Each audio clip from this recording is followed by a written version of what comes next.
They should have had Yolanda Adams sing this song. I still can't get rid of the fact that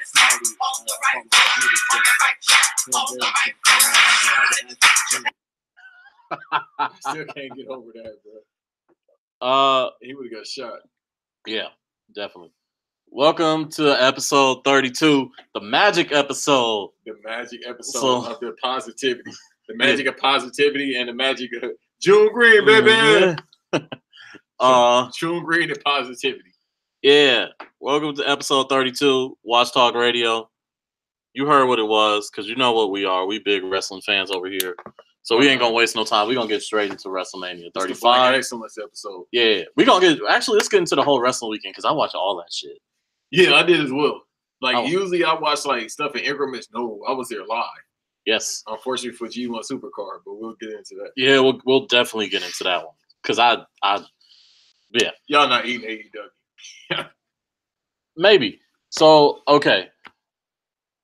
Let's start at from top to bottom, the best show of the weekend, which was, of course, NXT. It's getting to this point now where, if NXT had one bad match, you would be surprised. Period. I don't think there's anything bad on that show. It started off so damn strong. Yeah, they turned it up to 10 all the way in the beginning. Yeah, and shout out to the War Raiders for always having these Assassin's Creed ass openings. Hey, that shit was mega Game of Thrones for me.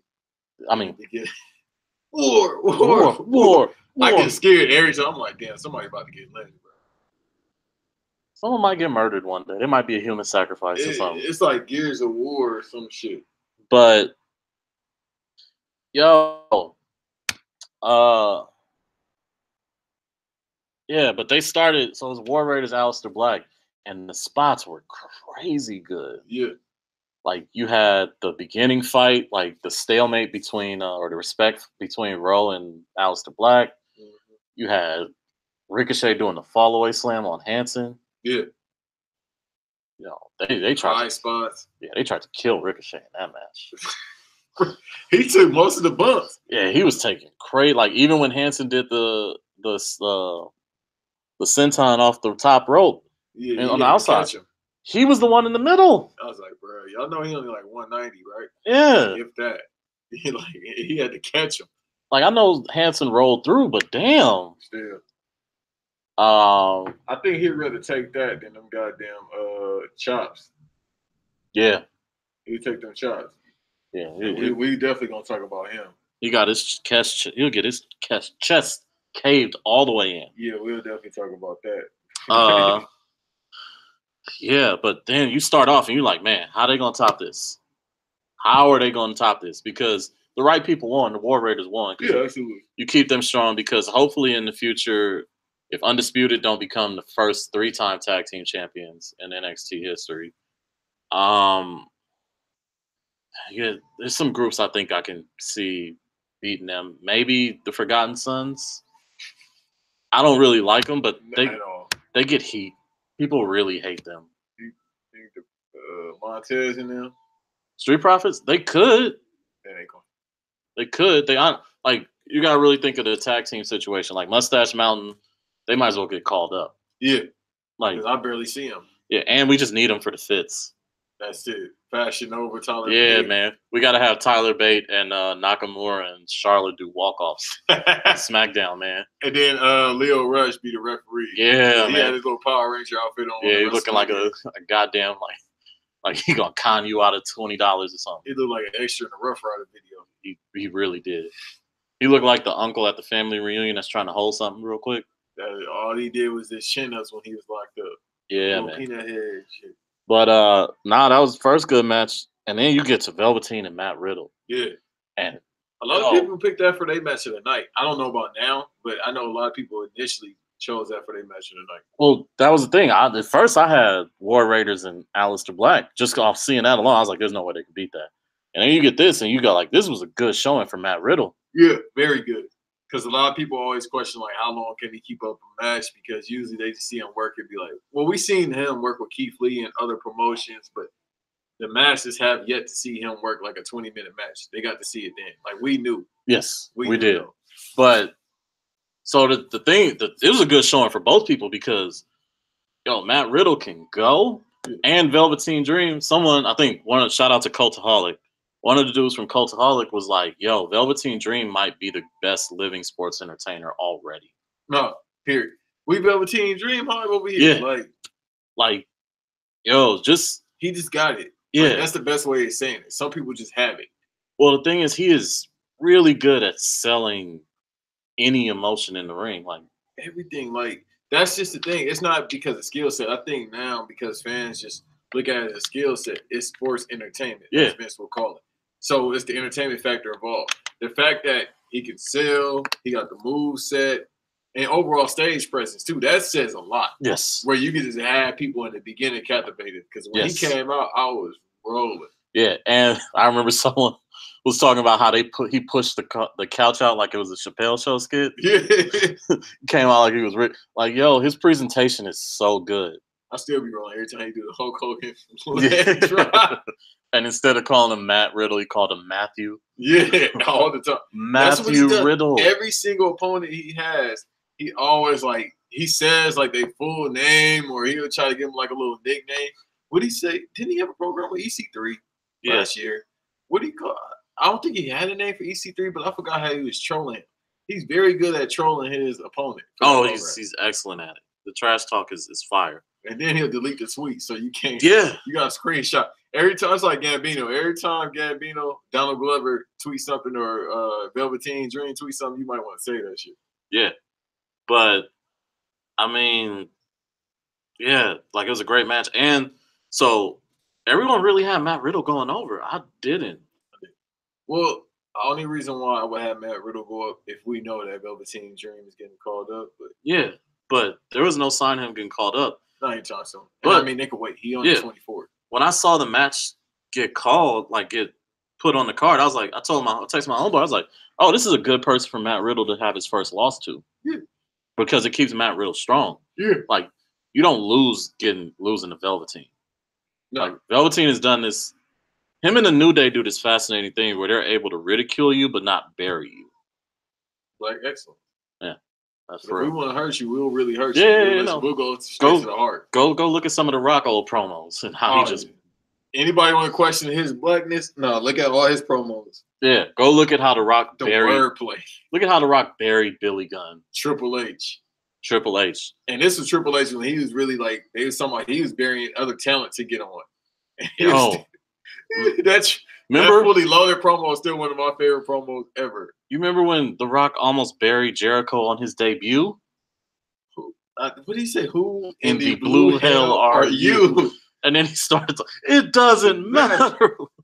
And that was his debut. And we know The Rock to do it, but the fact that he did it on somebody's debut that we know was big in not even big in WCW, but that was in WCW says a lot.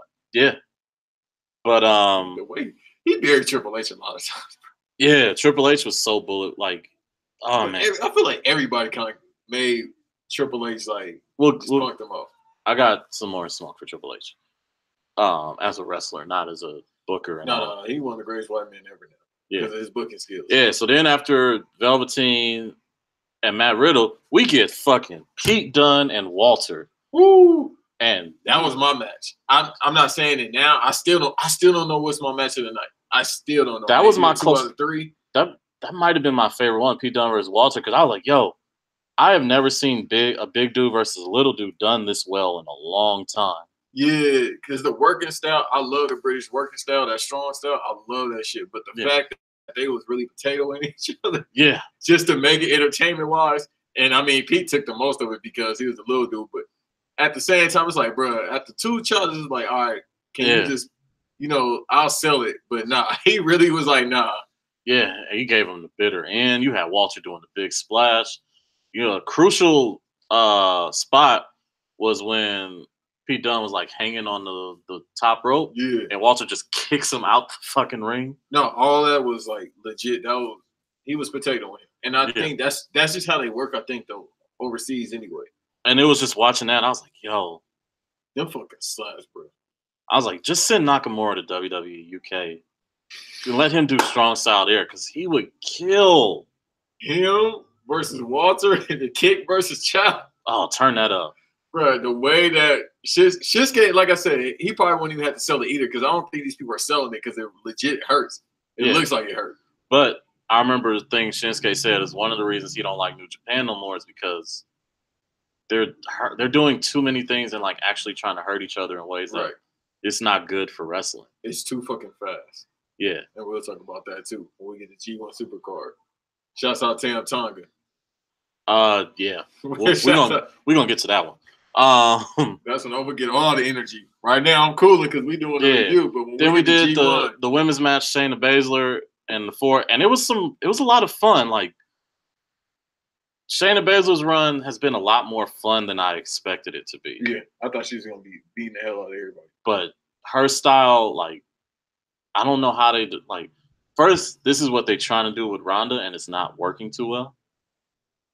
And well, actually, no, it started to work towards the end when they turned her heel. That was the only thing. Like once Ronda became heel, it all of a sudden made all the sense in the world. Yeah. But it's also like, dude, this is what you can do with Joe. Yeah. And Joe's a big guy, like so you can do that one, or you can go the Walter route. Yeah. What I took from it too, Bianca Belair. So, what's the best way to say it? I'm Bianca High. Yeah. I'm Bianca High to the T.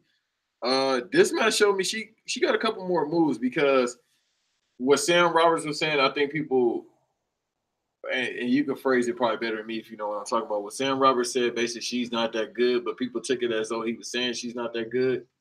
Or how did he phrase that properly? Because a lot of people got it on his head, and I was about to, but I wanted to read or hear him say it more because I think Booker T asked him about it.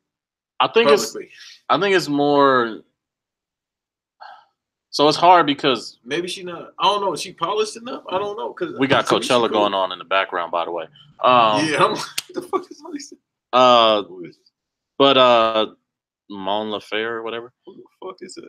I don't know. But anyway, yeah, the thing about I guess people take from Bianca Belair is the main thing I've heard is like she's going to be really, really good.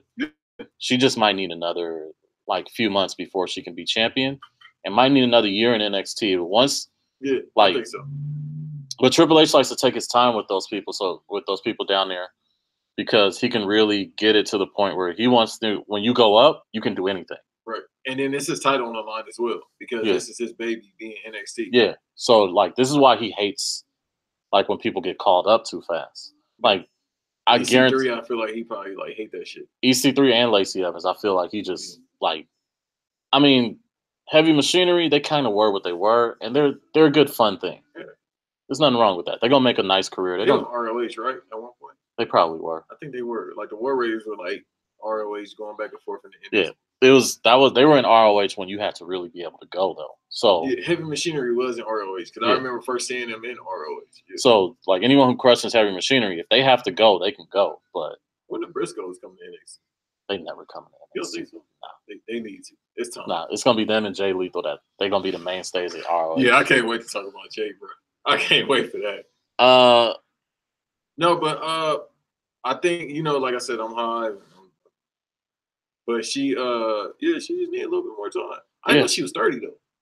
Yeah, I mean, don't crack. Bro, I'm being respectful. Them genetics is different. Yeah, man. Shout out looking at that woman like. Shout out to Bianca Belair. Shout out to Montez Ford. Who should go solo?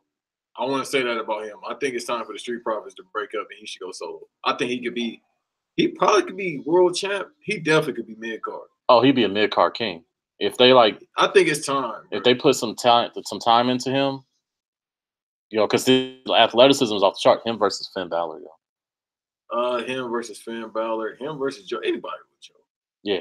I mean, that's 16 years of a clash of styles like not AJ, but Montez versus AJ. Well, we need your promos.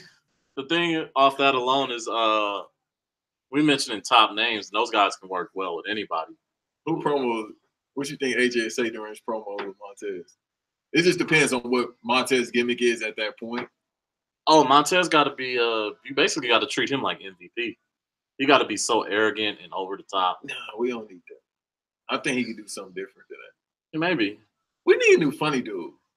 We ain't had no funny dudes since The Rock. Well, we got New Day. Yeah, they do be saying some shit. What did Kofi, not Kofi, but what did Big E say on SmackDown the other day? I was like, yeah, they with the culture. We knew, but I forgot what rap reference he used. I forgot. And he from Florida, so it was a Southern rap reference, but he from Florida, so that's a given. But anyways, yeah, Shayna Baszler won, and she was the right person to win. Then you get the 2 out of 3 falls match. I had Adam Cole going over, but wait, are we skipping? No, it's 4. It was 4 matches, right? Yeah, we already did the 4. Now it's the 5th one. I had Adam Cole going over Gargano. Wait, hold on. We got to put that. No, it's too late. Say it. Nobody. Adam Cole, baby. Every 5 seconds. Yeah. No. And I'll let you get back to it. Sorry for cutting you off. So with me, I wanted Cole to go over just because I'm undisputed. To a T. I'm a fan, even though I think Kyle O'Reilly's better. But that's not a knock at Adam. No. I'm just a Kyle O'Reilly fan. But I understood why Johnny would go over because obviously he'd been chasing the belt for like a year or so now. And then he had the program with Tommaso before he got hurt. Bruh, that's not, I don't know. I got to watch NXT again. I don't know what's my match of the night because I was like, all right, this is going to be straight. It's going to be like a straight wrestling match, which is cool. It's going to be good. We're going to get some holds and we're going to get 2 former indie dudes that's going to kill it. No, they said, nah, bro. We're going to do sports entertainment. Right, we're going to turn this way the fuck up. And I should have picked Gargano just for the simple fact that I didn't realize it until I watched something where it was him, Shawn Michaels, and Kofi talking. And then Gargano said, he was like, I have a chance to be the first NXT Grand Slam champion. I was like, oh, shit, both of them do. Yeah. I was like, oh, shit, yeah, it got to go to Gargano. I didn't even think about that aspect.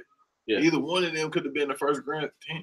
Yeah, Gargano. But I was like, yeah, Gargano has to be the first one because he's Mr. NXT. Well, you know what? He's the Shawn Michaels of NXT. With Cole, he basically was tag champion, but he wasn't. I guess because he was replacing. Oh yeah, because Bobby Fish got hurt. Yeah, Bobby Fish got hurt, so he kind of is undisputed here, right? Yeah. So, I don't. Did they use the Freebird rule for undisputed? No, they used it for sanity. Yeah, so that's what I'm saying. So it was just like, yeah, that kind of count because it's undisputed era. Because it's the same thing with Big E. I mean, with the New Day, because it's like all of them are what 5-time champions, but it's like they did the Freebird rule, which is dope. I like that because more times than not, it was Kofi and Big E working, and then Xavier be on the side of that fucking trombone. Yeah, but then it'd be sometimes they switch out. So yeah, that works. Sometimes they go Big E and like. The more fascinating ones that I don't think they used enough was when it was Kofi and Xavier. Yeah, that was a good ass combination. Yeah, I like that combination. Didn't they try that? Remember when they broke the record on Raw? Didn't they try that? Yeah, they had to do a couple. Oh yeah, I can't wait to talk about Kofi because I kind of forgot about that record because that night was great. So yeah, that was NXT. Like, I'm not big on doing stars or like anything. Like I like the rating system sometimes. Huh? I like rating systems sometimes. I don't mind rating systems, but I think the stars one like 5-star matches, 7. Yeah, like or like grading. Because then we become Dave Meltzer. This fucking jabroni give every Kenny Omega match a 7 out of 5 stars. Well, he gave the Gargano Adam Cole match a 5.5 star rating. What did he give Velveteen Dream versus Matt Riddle? I think it was like 4 3/4, 4.5. Okay, what about every other match with the women? Let me hear about the women. He probably gave that a 1. No, he gave it a 4. Like I think his thing was it was the best NXT show ever, and it's probably the best event that WWE has ever put on. I'm very close to saying that. But he's a wrestling guy more than a sports entertainment guy. Yeah, but it had all of that. It did. That's what's so crazy about like thinking about it now. Like after you just said it, I'm like, damn, it had all. It had everything we needed. We're both. If you want to separate both of them, we're sports entertainment, and then we are wrestling guys. They did both. They did. Like pick whatever match you want. It had all that. It did. Well, except for the Pete Down and Watcher, because that was just a straight ass whooping. Yeah, they just really fought. Yeah, they was really fighting. I really NXT New Orleans last year was fire. NXT New Orleans was fire. I wasn't as big on the main event as everyone else was. No, last year no. I was like, as the rivalry got on, like my favorite of the Gargano Ciampa matches was the Last Man Standing. Yeah, because I didn't like the Street Fight, the New Orleans Street Fight or whatever it was. Oh, the Chicago Street. Yeah, it was cool. Well, yeah, because they 3 times, right? They had the no DQ, Last year in New Orleans, right? Yeah. Is that when he wore the fucking Thanos and Captain America shit, or is it might have been that, or it might have been the Chicago one. But like Chicago Street Fighter. But yeah, no. Overall, I really enjoyed that show. That's the best thing I can say. You mind if I pull up the list for NXT? Yeah. Well, I'm already gonna do it. Let's see. Yeah, pull it up, and I'll keep talking. Which NXT show? NXT New Orleans from last year. It was a ladder match. That was fire. The other team was taking all the bumps. That match was so fire that they had to take weeks off. Everybody that was involved. Yeah. They took weeks off. I mean, because they was doing high spots. EC3 was taking a lot of the bumps. Yeah. So you had. Is that from last year? Yeah, that's last year. You had Kairi Sane defeat Lacey Evans. Okay, so I had it right. You had Heavy Machinery and Tino Sabatelli, that's probably a dark match. You had the ladder match. You had Shayna Baszler beat Ember Moon. That was fire. You had Undisputed Era win the Dusty Rhodes and the tag team title match. You had Aleister Black defeat Andrade. And then you had Gargano beat Tommaso Ciampa. No, it ain't fucking with NXT New York. it was fire. Don't get me wrong, but it ain't fucking with that. No. Because every single match was cold. And Very usually I don't put too many things over, bruh. That shit was fire. Oh, this is very true. Yeah, that's probably the best. Yeah. That's probably the best. And then Dave Meltzer said that's probably their best show they put on WWE, period. Yeah. Really.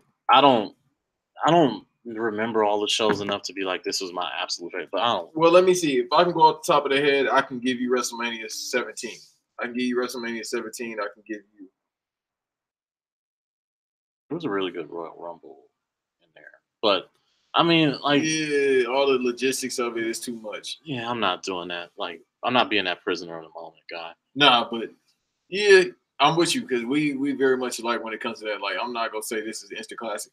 That shit was instant classic. I don't give a fuck. It's going to be, like, it's going to take me a lot of unconvincing. That was the thing was, like, every match you can debate was better than the last one. The only one I could say wasn't, and it was, like, for a cooler match, the women's match, that was really good. Yeah, that was, like, the okay. If you want to say, all right, you got to say at least one was okay. That was cool. That was still fire. Yeah. But everything else is like, bruh, because I'm thinking about that Pete Dunne. I'm like, damn, I want to watch that right now. That Pete Dunne Walter. Yeah. So let's go to the G1 Supercard. Stand up on this. You're going to stand this or you're going to get your Michael Irvin? Try. No. Try. Go ahead. Go ahead and start it up. Go ahead, Skip. So New Japan really has to stop working with Ring of Honor. Thank you. Throw the fucking belt. The Tam Tonka, throw the belt. Throw the belt. The reason they got to stop working with Ring of Honor is because Ring of Honor is clearly the third best brand. And with NXT, like, you know, taking people left and right. Oh, that was the other thing we didn't talk about at NXT. Kushida showed up. Yeah. So, and I think his first debut is against, of course, Cassius Ohno. But they just been throwing Cassius out there with that old ass Sacramento Kings jersey. Yo. And we're gonna get to this, but I'm really excited to see Kushida because I know Triple H loves him. Oh no.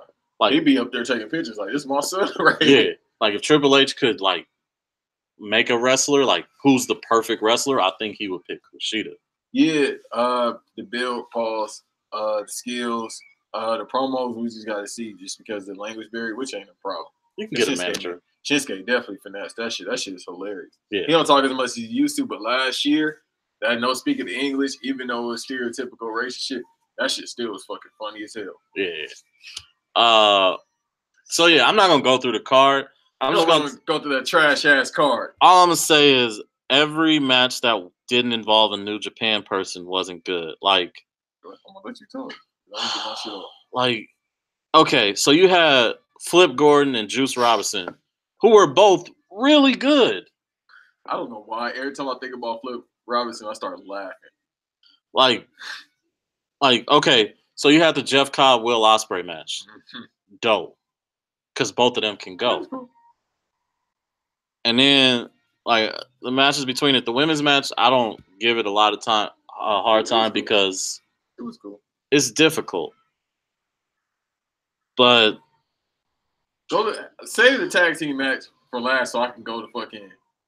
Which tag team match? This one, the one I'm talking about, or the other? Trash ass motherfucking impromptu. No, that fucking trash ass impromptu street fight. Bully Ray, go home. Dirk just went home. They forced Dirk to go home. D Wade said he had to go home, especially when he tripped on that table. The great D Wade, though. It's not basketball talk, but still, they forced Dirk to go home, which is fucking hilarious. Force that motherfucking Bully Ray to go home. Go home, bro. It's over. Ain't shit else for you to do. Yeah, for real. Just. Like sometimes I understand we all got passion, we want to do this, but as an athlete, take your motherfucking ass home, bro. Like I really like, and it's not no slight against you. We appreciate everything you've done. We respect you. Top 5 tag team. Yeah, debatably the best ever. Yeah, and I have no problem with that. Debatably the best tag team that ever existed. Like Dudley Boys will forever be known as like solidifying my love of wrestling because of those TLC matches with Edge and Christian and the Hardy Boys. I still want a tie-dye shirt too. Yeah, in the ECW days. Yeah, I mean, even though New Jack buried the shit out of that, he probably literally tried to do the shit. Yeah. Well, he buried the shit out of he did it out of both of them. Why does he hate Devon so much? Like he really don't like that motherfucker. Well, he don't like nobody, but he really don't like Devon. Well, you see who Devon. Well, no, I wouldn't say he really don't like because the people he really don't like, he literally tries to kill. Yeah, the people. I mean, he just don't fuck with them, and it's. What did he say to him to shoot? I forgot. He said, that's your bitch right there, Devon. You left your wife for that bitch. That's your bitch right there. You up here kissing the bitch. Yeah, New Jack needed some type of job somewhere. He won't get one. Yeah. So you wasted a match with Flip Gordon and Juice Robinson, who could have just fought each other. You want to talk about anything else before I go in? Because I ain't even started yet. No, okay, you go ahead, man. Okay. Motherfucking street fight, impromptu street fight, that was trash. That's what they talk about when trash wrestling happens. That was a fucking perfect example of street fight trash. Like we seen WWE back in the day when they had, God bless his soul, Crash Holly, Al Snow, all them like fucking 24-hour like hardcore matches. That worked. This shit was funny and it was crazy. That was an example of how when Jim Cornette goes up about trash ass extreme wrestling, that was legit reason. Fucking Bully Ray. Anytime this old motherfucker come out, he either beating up a rapper or beating up a young kid or beating up another black person like he did with Cheeseburger Eddie. Bruh, take your ass home. Then when Flip came, I'm like, okay, maybe we're going to have Flip and we're going to have Bully Ray. That's cool because Flip coming off his injury and shit like that. Somehow this motherfucker became a Hammerstein Ballroom 1999 fucking street fight. The shit is nowhere. It's not even like coordinated right. Motherfuckers just hitting each other with whatever the fuck they can find. And they looking at it. Looked like to me, and you could tell me as well. Don't they all look confused? Like, bro, what we doing right now? Like the workers look like, what the fuck? All right, just hit me. Let's kill the time. And then they took the motherfucker up to 10 of shit level. You gonna put Enzo and motherfucking Big Cass? These garbage motherfuckers. They wasn't good at NXT. Then they thought Big Cass is gonna go solo and be fired. This motherfucking culture vulture. I don't even know if he's a culture vulture. He's just a trash person. Nobody fuck with this motherfucking Enzo. I met the motherfucker. I ain't like him. I want to steal on him. Because he looked at me. Got out of the shoot. Saw the motherfucker on Ventura Boulevard when he was living out here. I know he ain't living out here no more because the rent too high. The motherfucker ain't got no craft probably to get no money. But why? That was the only good thing about the show. But motherfuckers actually start beating up on them. Did they really start fighting them? Like, what the fuck you doing here? That was okay. Bully Ray, you can stay another couple months, but he really is like, nah. He started. You know what the wild shit about that was? That wasn't Bully Ray's match. He just came out there. But no, he beat up the dude. I forgot the rapper's name. I like his podcast too. I can't shout him out because I forgot. He just beat him up. Like he did that on G17, whatever the 17th anniversary show that had that good ass Jay Lethal match. It was good, but it was a long ass match. Yeah, and he did it then. It's like, yeah, it's what the fuck they doing with him? Like, why he can't just be a manager, like in the back or something, be a writer? Like, he from that era where you gotta shine. No, take your old New York ass on. Y'all New York motherfuckers be trying to stay on forever. Like, no, let's get the old heads out here. No, take your ass back to Staten Island, where the fuck you from. When we do the Wrestling Rock the Bells, you can come out. Wrestling Rock the Bells. Bro, that's like every day at wrestling. Like the autograph signers just rock the bell. Yeah, for real. Because they still getting bro. And fucking Sting still do autograph signings. I thought he would leave.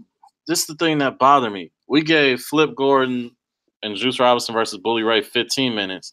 We gave Dragon Lee, Taiji Ishimori, and Bandito 9 minutes. Yeah. And that match was good at 9 minutes. Yeah, those spots they was taking. All three of them are incredibly good.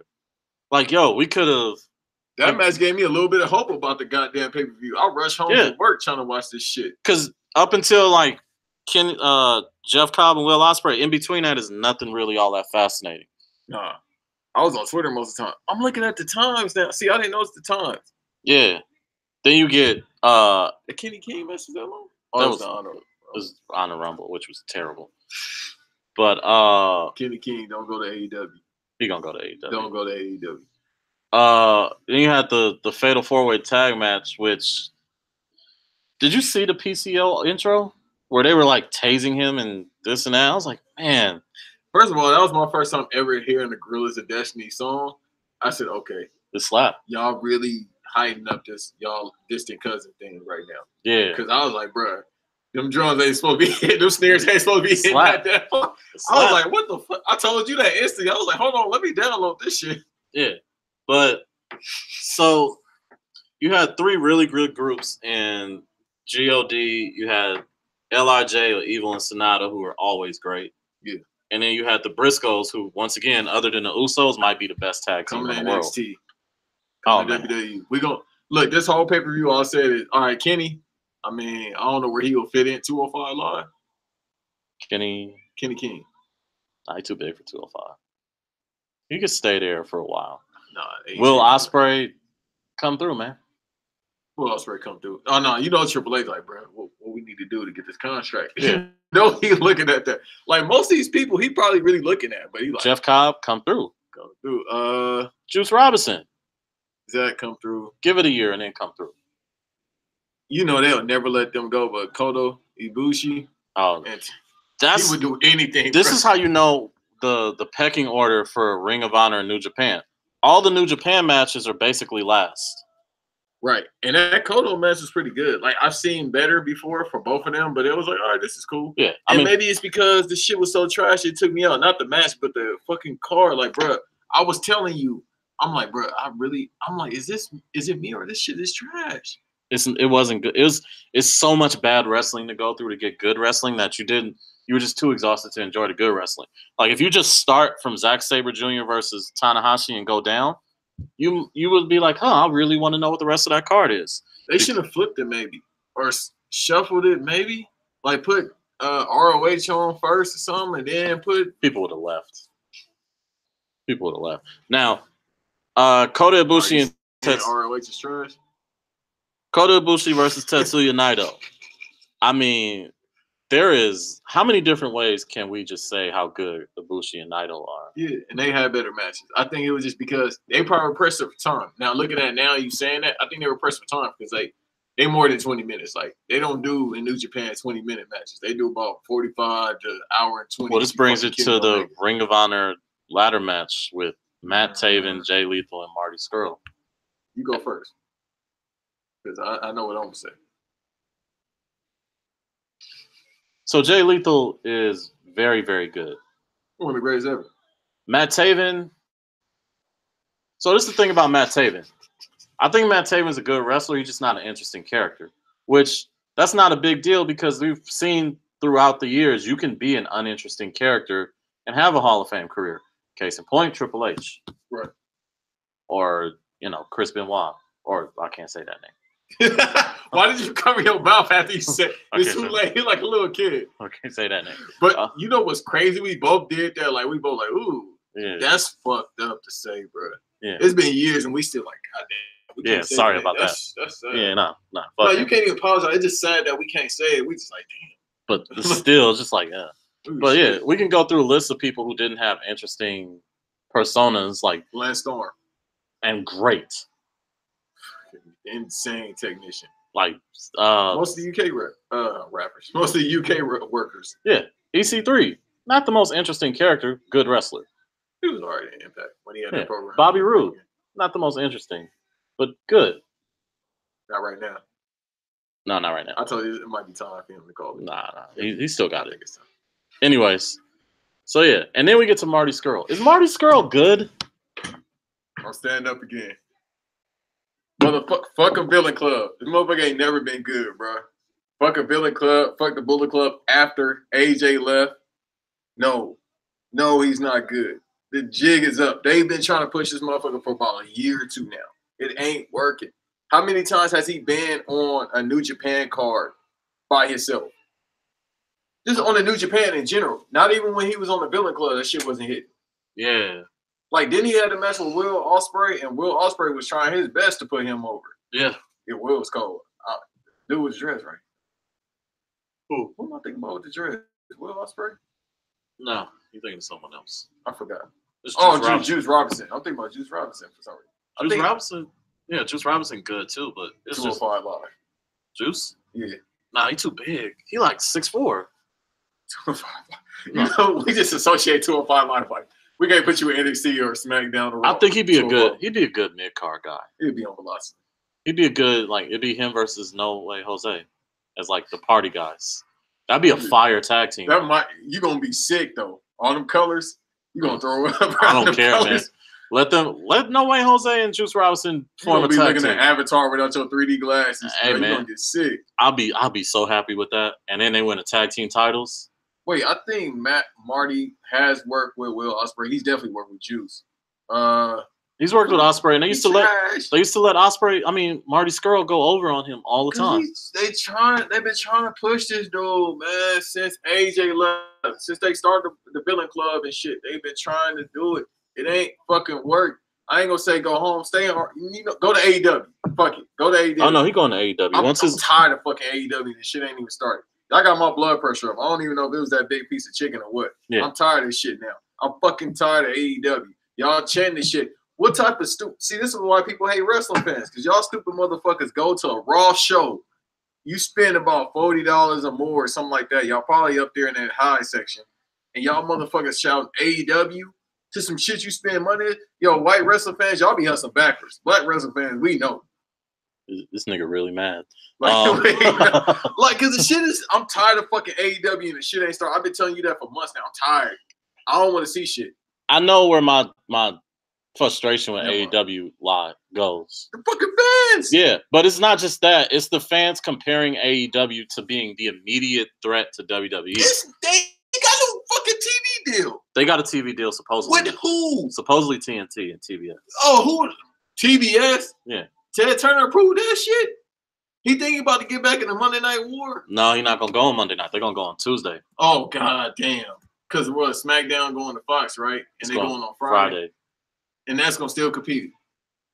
I'm surprised they ain't putting the shit on True TV, but I think that's under the turn. But the thing is, that's smart for AEW because I don't think AEW should be looking to compete. This shit going to be 30 minutes. It shouldn't be looking, and it'll probably be 2 hours. They shouldn't be looking to compete. 2 hours? Who going to work? I don't know. How many combinations matches? You know what's coming up right now for their live show, right? Well, they're probably going to have people contracting now. No, but you know who coming up for their live show. Fuck all that. You know who coming up for their live show, right? They got fucking Neville, a.k.a. Pac. I still don't understand why the fuck he's calling himself Pac. That was his indie name. That was his indie name? Yeah. But don't we got X-Pac? So? All right, I guess.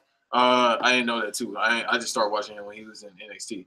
But they got him versus Kenny Omega and the fucking Bucks of Youth. Oh, the greatest tag team out right now. Oh, the Bucks of Youth in the match with somebody else. How many fucking combinations we gonna get after that?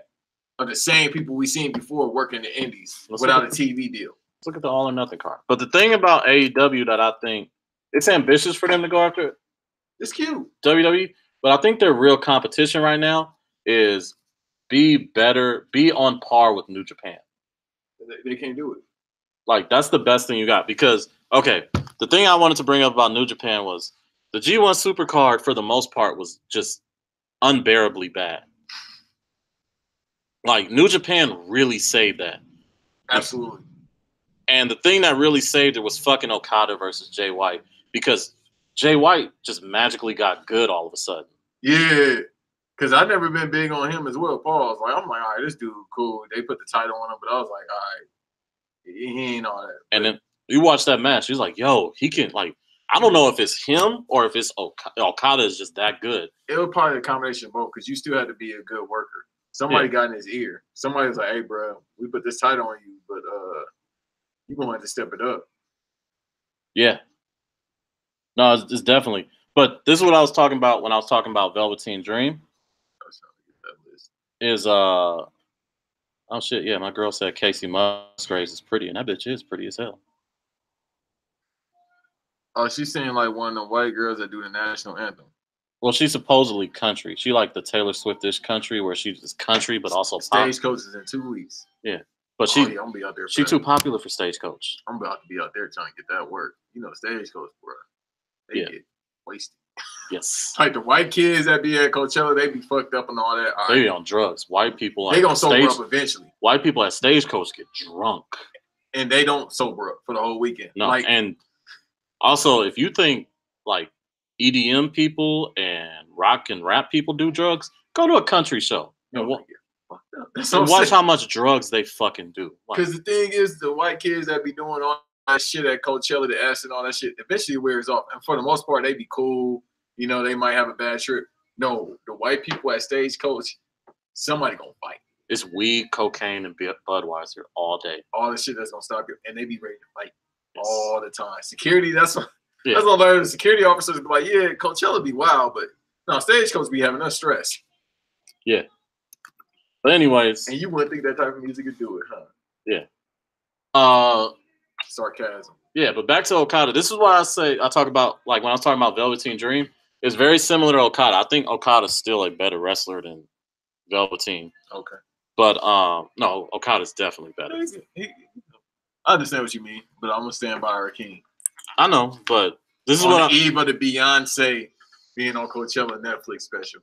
Yeah, but all I'm saying is, what Velveteen have his own like that? What is that? So Beyonce is her stage, it's her Coachella like performance, rehearsal. They should do that. They should. You know what? Actually, that's a shoot. They should do that with Velveteen Dream. They should. You know how cold Beyonce is? Netflix always lead with a trailer. They just showed a poster. And everybody knew. Everybody knew. How the fuck everybody know? I thought it was Game of Thrones. Nah, you know how I knew?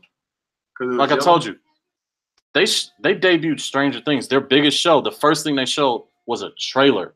Not a poster, a trailer. Yeah. And they told you the name of it and what was.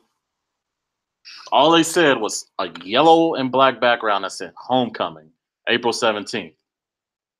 And nothing else. Netflix didn't sell shit else. And everybody's like, oh, this is Beyonce. No, I promised the guy, I thought it was like Game of Thrones. I'm like, oh, they putting Game of Thrones on Netflix? That's what's up. And then I went to the comments, bruh, the fucking beat. That's when I knew the Beehive was real.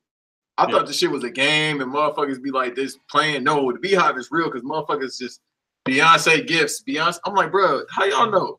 The Hive knows, man. How do these motherfuckers with it? If there's an Illuminati, these motherfuckers with it. All I'm saying is, if you ever want to figure out who someone is, who killed someone, go find out if they said something bad about Beyonce, and the Hive will find them and locate everything about them, and you will get all the knowledge. They are the world's greatest private detectives. Them motherfuckers is that. You know what? The Hive should be the CIA.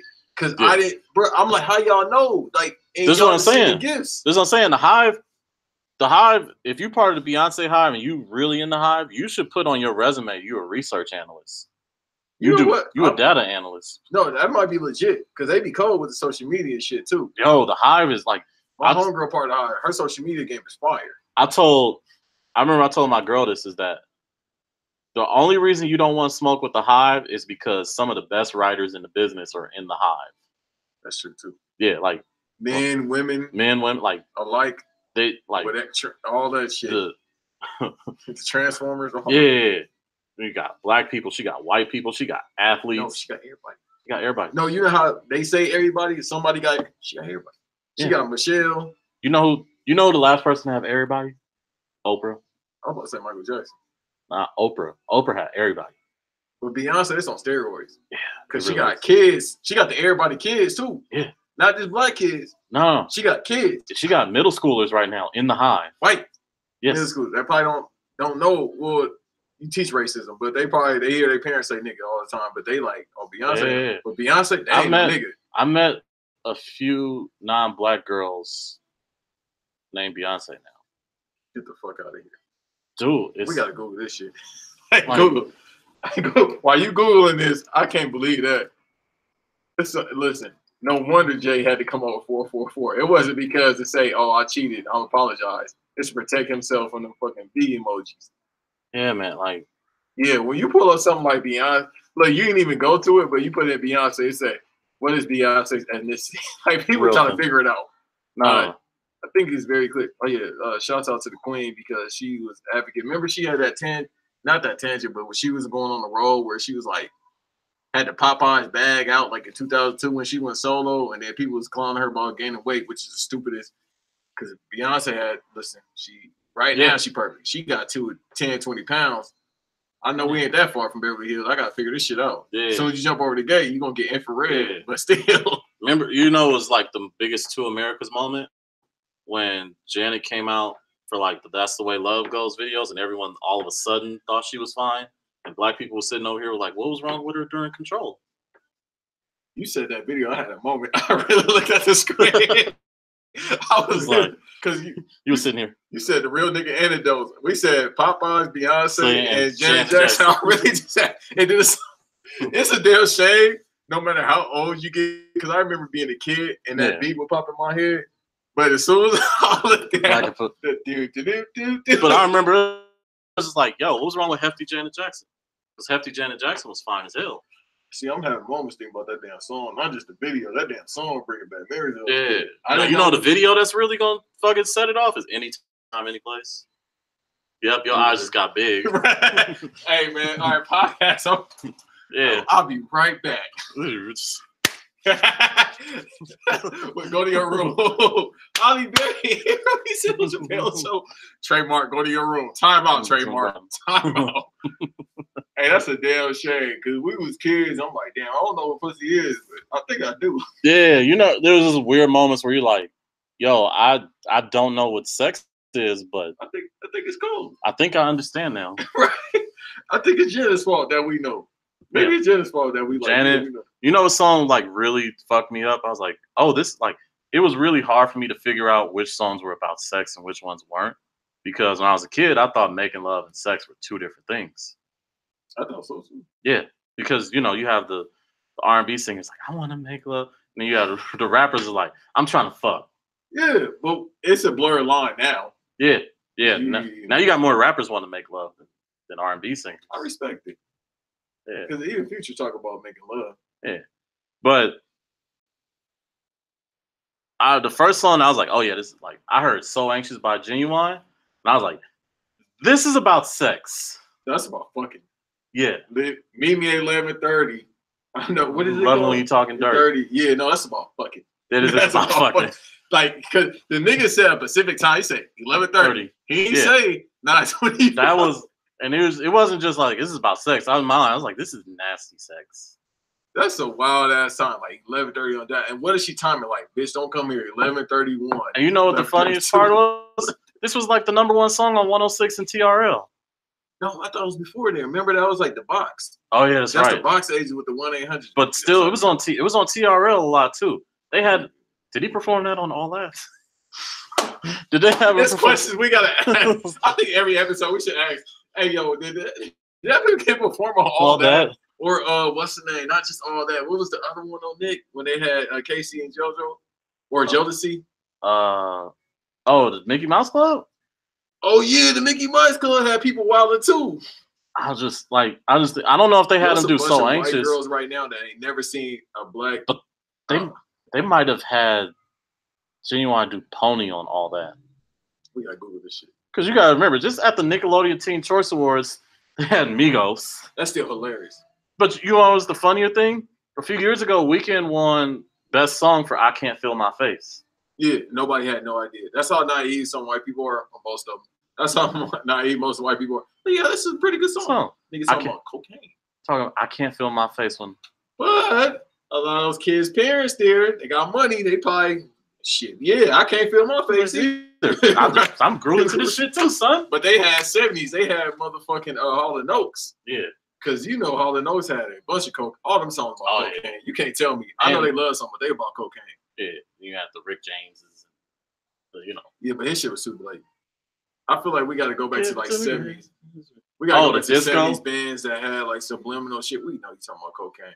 Oh, nobody was even hiding it. It was like the Scarface song, "Push It to the Limit." It's about doing as much cocaine as you possibly to the limit.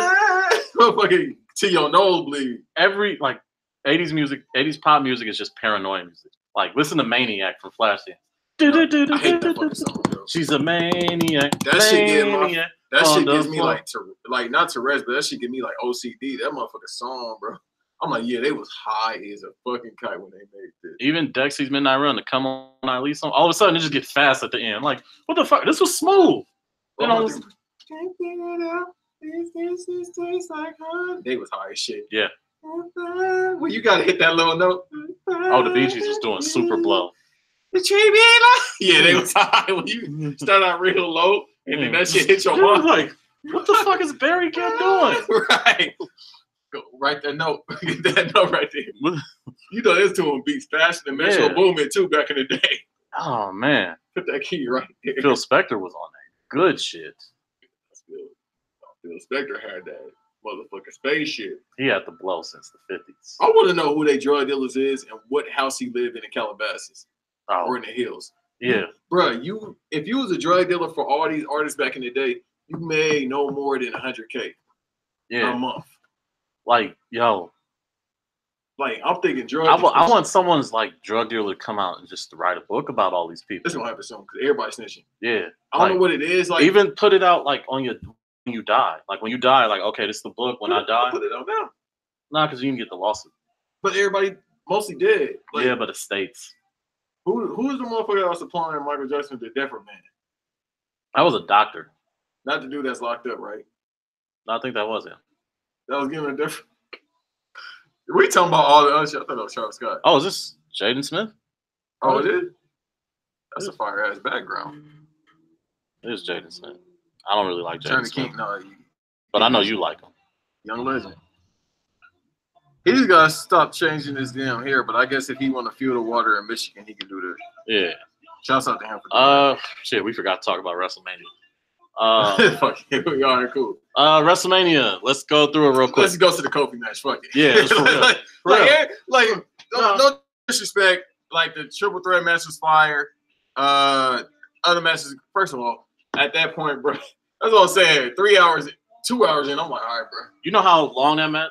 At the end, Corey Graves had to start doing play-by-play because Michael Cole's voice was going out. His voice, he's had that happen to him a couple times. Yeah, but like, this was like bad. Bro, you could tell everybody got tired. Like everybody that was involved got tired, except for the cameraman. Because you, as a cameraman for WWE, you better not fuck up. Nah, Vince gonna be in your like screaming. Literally. But let's just go through the 3 matches people care about. So it was brilliant to start off with Lesnar versus Rollins. Let's go to every match. Nah, we got 30 minutes. Nah, bro, fuck it, because it's like we can go because it was so long. Pause. Yeah. Let's just go through it. Let's just go through it. All right, we're gonna look. Let's go through it because it was so long, bro. Because I want to give you because I don't my have mindset. I don't have takes for everything. We don't need no takes. I can just tell you like, all right, what was going. I want to give you basically a mindset, or unless you want me to do it real quick, where I can give you a mindset of what was going on with me. Okay. During that trial period. So I'll let you start off with that. So let's start off with, them almost fucking up the whole show by bringing out Hulk Hogan at the very goddamn beginning. Wow, that moment right there. And Alexa Bliss, listen. Like, I don't know if Alexa was cool with it or if she was just like, I can't believe I have to do this. I hope she ain't cool with it. For my personal reasons. Yeah, I know your reasons. Yeah, that's about one of the very few white women I be looking at. Like, I just don't want to get looking at hard. I don't want the police to get involved. I'll take a chance with Mandy Rose. I wouldn't take no chance with Alexa Bliss. Mandy Rose, I'll take a chance for. Hey, you risk it all for Mandy. You risk it all. You risk it all for Mandy. I don't think she'll call the cops. Why are we talking about the police? What are you gonna do? Because I feel like most white women try to call the police on you. Nah, man, you just gotta be cool with it, man. You just gotta be cool with what, sir? Huh? Don't do anything that's gonna get you. I never do that, but I'm saying it don't matter. I feel like history has shown this. We're getting into Kodak territory. You're talking about police getting called. Sir, I ain't never been that far. All right. I actually got common sense about shit in life. Yeah. Nah, so you won't be getting the police calling on you. Just that one time in college, Oh, hey. Yeah. Okay, so the Hulk Hogan moment. That shit was hilarious on Twitter. Yeah. Niggas was like, oh, word, that's what y'all doing, WWE? Niggas was like, oh, I'm about to unsubscribe. Unsubscribe. I swear I saw people say that. As soon as Terry came out. Like, nigga. We got to go to the Hall of Fame where all the New Day, was like, looking at this. It was like, yep, there's Terry. But my whole thinking was, where is Booker T and Stevie Ray at? Because I thought Stevie was like, I should shoot this movie. Oh, Stevie was probably, Booker T cool with Hogan. It took a long time for that to happen. Apparently, Big E cool with Hogan now. Hulk came up to him and talked to him like, hey, he came up and talked to Big E. They ain't say nothing about Kofi Xavier, but apparently Big Xavier ain't trying to hear that shit. Nah, I don't think nobody is. I think Big E, he just came up to Big E. First of all, he probably came up to Big E to ask him, like, what type of workout tips can I do without taking steroids? Well, Hope, I don't think you should take steroids at your age. Your heart gonna explode. Yeah. Yeah, so from that, we have Paul Heyman break up that whole segment, which thank you, Paul Heyman. He knew what he was doing. Yeah. And we get the Lesnar-Rollins match at the very beginning. I'm glad. Me too. That let me know the show was going to be fire. Because I was like, okay, yeah. Yeah, because I was like, man, where do you put that match? And then it was like, yeah, it was so simple like at the beginning. So, yeah, Vince still got it. I knew that was going to happen. Vince still got it. Yeah, no, Do-Rag Vince showed out that night. Yeah, Do-Rag Vince was on. Oh. Yeah, he had that motherfucker double tied that night. Yeah. We gotta get a listeners. Okay, so we just randomly start coming out. It's the difference between Do-Rag Vince, Cocaine Vince, and Vincent Kennedy McMahon. And more times than not, we don't really see Vincent Kennedy McMahon except for when he crying at the Hall of Fame. We ain't seen Cocaine Vince probably in a year now. Yeah, we haven't seen Cocaine Vince in a minute. It's probably been like a year. I'll say that. No, yeah. Probably a couple months. Not since he took that headbutt from Kevin Owens have we seen Cocaine Vince. Maybe that's what got us up. No, since XFL, since he announced the XFL. Yeah, that was Cocaine Vince. That was definitely fucking. You know what he said, right? No. About that league, AFL league, not really. Oh, the AAF. No, the other league where Johnny Manziel was in. Yeah, the AAF. Yeah. He said apparently they came up to him and tried to cut a deal. Yeah, that's Cocaine Vince. That's like, come on, bro. They got Mike Singletary. You think they need you? Yes. Who's funding that league anyway? That league is already caved. But I know, but who was funding it? I feel like Roger Goodell was funding it. I don't know. But the thing about Vince, the thing you got to remember about Vince is Vince basically he basically turned every other sport into sports entertainment. Right. Like we can't watch basketball or football now without storylines. Yeah, Vince is one of those people, we got to wait for him to die. God forbid that's anytime soon, but he's definitely one of those people like, oh shit, that motherfucker was a genius. It's one of those people like when they pass, everybody's like, God damn, we got it too late. It's always the case with that. Because you're right. Like think about the Patriots. The All-Star League wasn't that fire until the WrestleMania started getting hot. Yeah. Like it was always like, it's the All-Star League. We could arguably say when WrestleMania came out and wrestling started to take off, like they was like, shit, we need to do more. Because he was having like legit Hall of Fame musicians, like Rock and Roll Hall of Famers. Like he had Joan Jett this year. Huh? They had Joan Jett this year. Yeah. That's all I can say about that. But anyways, that's all the old white women's like, yeah, I hate my dad type music. But that was the Rollins Lesnar match was exactly what it needed to be. And the right person won. I disagree. You think Lesnar should have kept the belt? I didn't like the finish. I like the finish. You think ball hits, like, that's going to hurt any man, but then he got to give him like 3 8-town stumps. Yeah. So everybody else, all these other big men, they was fucking trying to choke him out, hit him with like 20 spears, didn't work. But a couple ball hits. You know why? Because if you do it again, like, it's two reasons why Rollins had to win. It's because if you let Lesnar win again, then you've done this is for the 4th time you have him fight the little guy, and the little guy almost wins, but no dice. And reason he had to win is because if Rollins doesn't win, then that will be the 4th Royal Rumble winner of the last 5, including Asuka, that will have gotten buried. That's true. But I don't think Rollins would have got buried just because. But no, he would have got buried because look what happened to fucking. Okay, look what happened to Asuka and Nakamura. That's the totally thing right there. Well, as far as Oscar goes, that's very. If you're gonna start the show with Lesnar, it sets a really bad tone. If he was gonna win, he wasn't starting first. That's why I thought he was gonna go over but no, actually I take that back. When Paul cut that promo, I was like, all right, yeah, Rollins is going over. Yeah. That promo let me know we about to get on a jet and leave and go to Vegas. Just say UFC, bro. Why they couldn't say UFC that time? Vince don't want him to say it. Okay, but the man said it the next day. Even though you couldn't control what happened the day before. But it's different when after you win the title. But then they keep saying he going to fight Daniel Cormier. Is he? He's gonna try, but he's gonna get his ass beat. Well, yeah. well, yeah. Has he got a Tesla with DeLorean doors? No, he's serious about Tesla. He like Al Gore and Tesla. Who he got out there with him? He's very much like a Valley kid. He loves you know what I mean, Mars. He believes in space and all that shit. And, he got Willow out there. His sister is a much better artist than him. And that's pretty saying something because people think he's a really good artist. I think he can rap. Okay. He could rap and do songs, but no, she actually could sing and shit. She good. Okay. Well, I'm just waiting. You ain't with the Scientology kids? I don't really like Jaden. I haven't heard enough of Willow. But they got to bring out Will. Anyways. Bruh. Because God forbid he need more social media shit. Yeah. Then we go to AJ and Randy. I thought it was going to be better, but apparently AJ hurt. Yeah, on that superplex, he hurt his hip. It might be time, bro.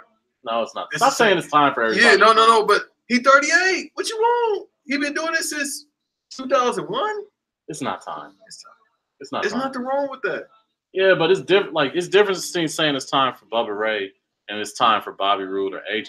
They ain't that type of bad where just immobile. With AJ, I feel like it's his body. This is his second, third injury in a year. It's just his body is just starting to slow down. And he still take a lot of high spots too.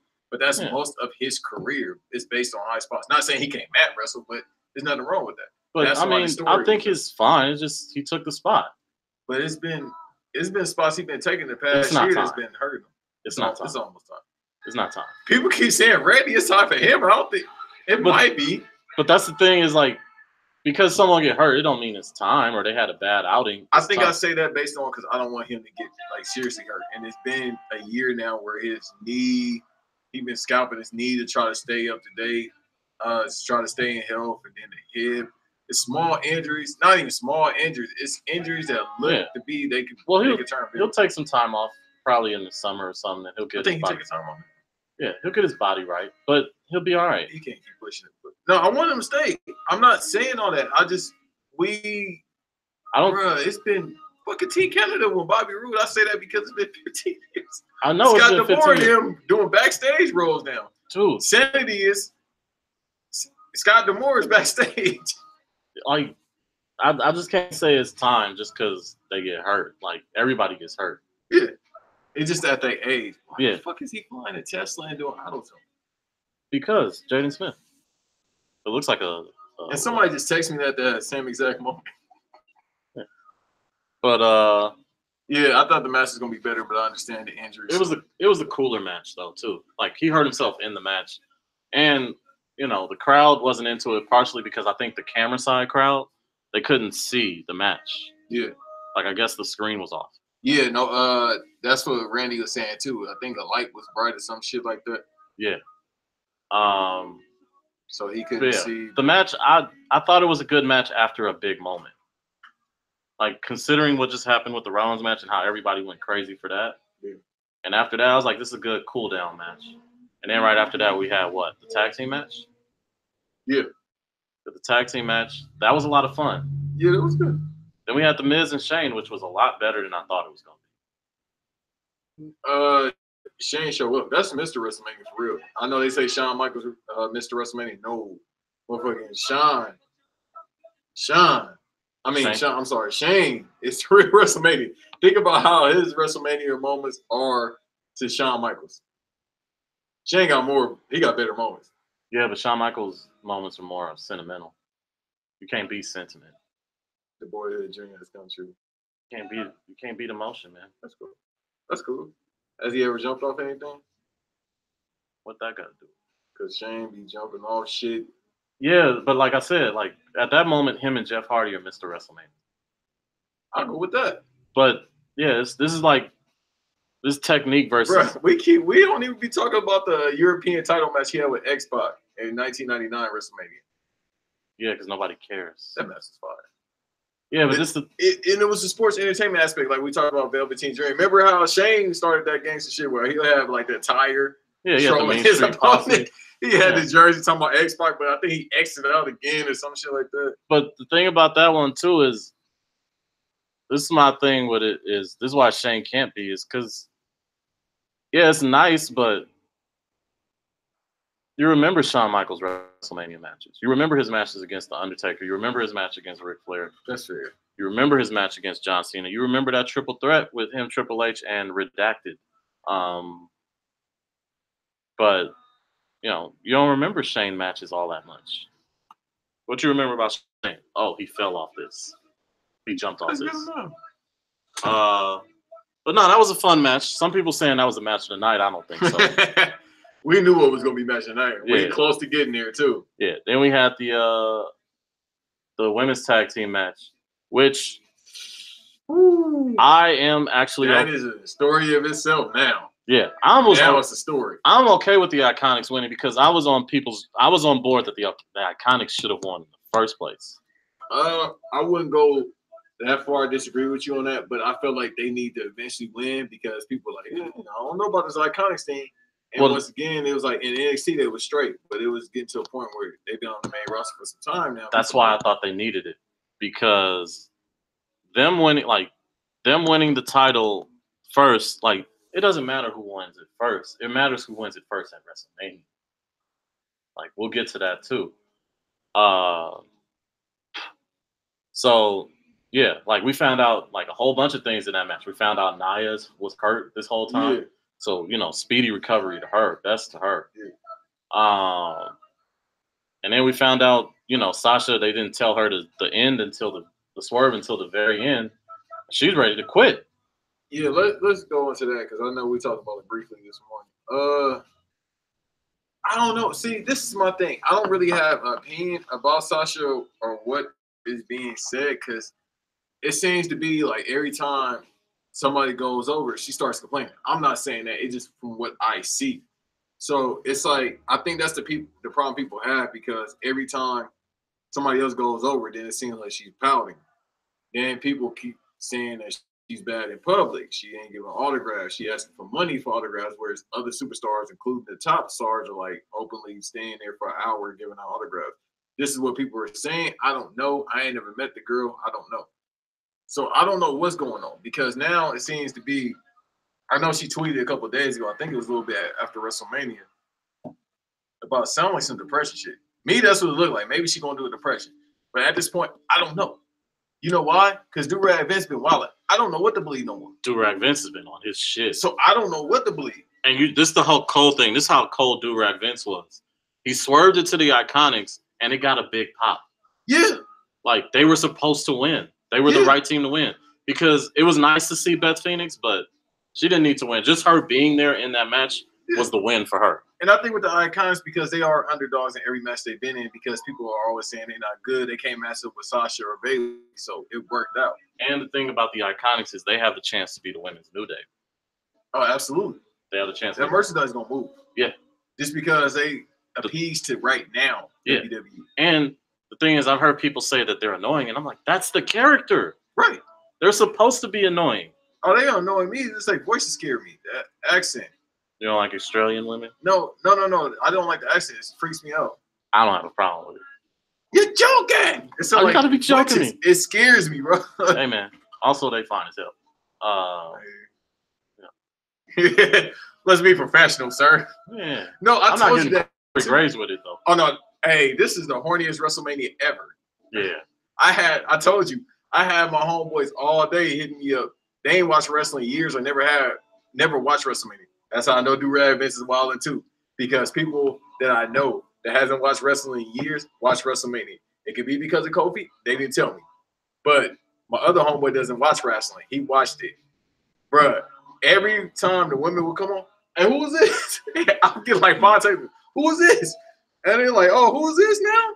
And they was like, oh, yeah. They was like, I was like, just telling them the names. They're like, because apparently everybody just now find out about Sasha Banks. I'm like, yeah, bro, she married, so I gotta be respectful. But yeah, but everybody hit me about Peyton Royce and Billy Kay. They're like, bro, she fine as hell. Then my one homeboy, he strictly talked to black women, but he like, man, this Carmella girl, well, she's something different. That's all. I'm like, nah, man, I'm still looking at Nia. Yeah, I'm like, bro, this is the horniest WrestleMania ever, bro.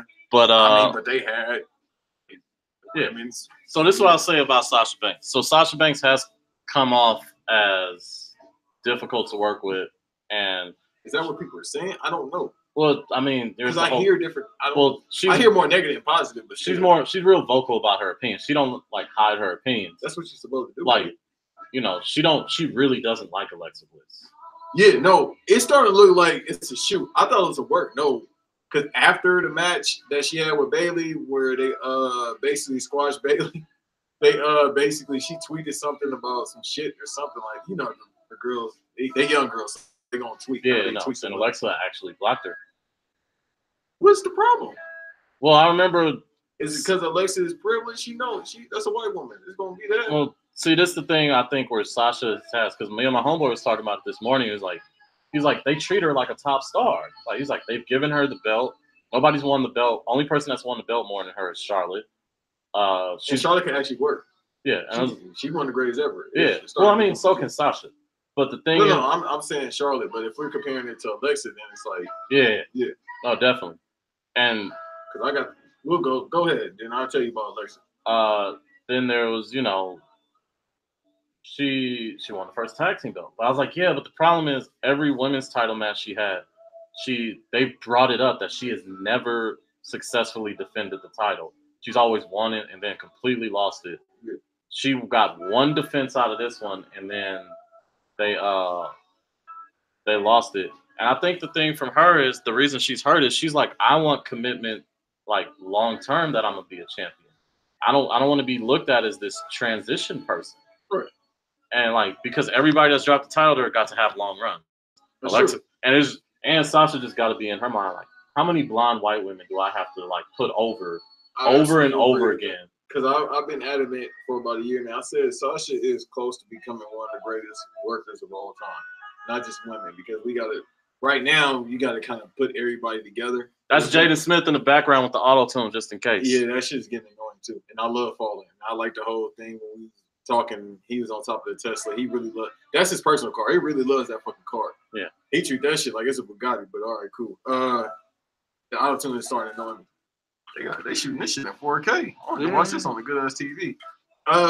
They going all out. Shouts out to all the white kids that's funding Coachella off your parents' money. Yeah, you all support. I mean, my brothers are there, but everybody who paid for it is supporting Trump. All the non-black people. Black people are there to see Kate Renata. Black people are there. You think so? Yes. Bro, we there to see Donald Glover. And her. Oh, that's different. Yeah. And all the women there for LMA.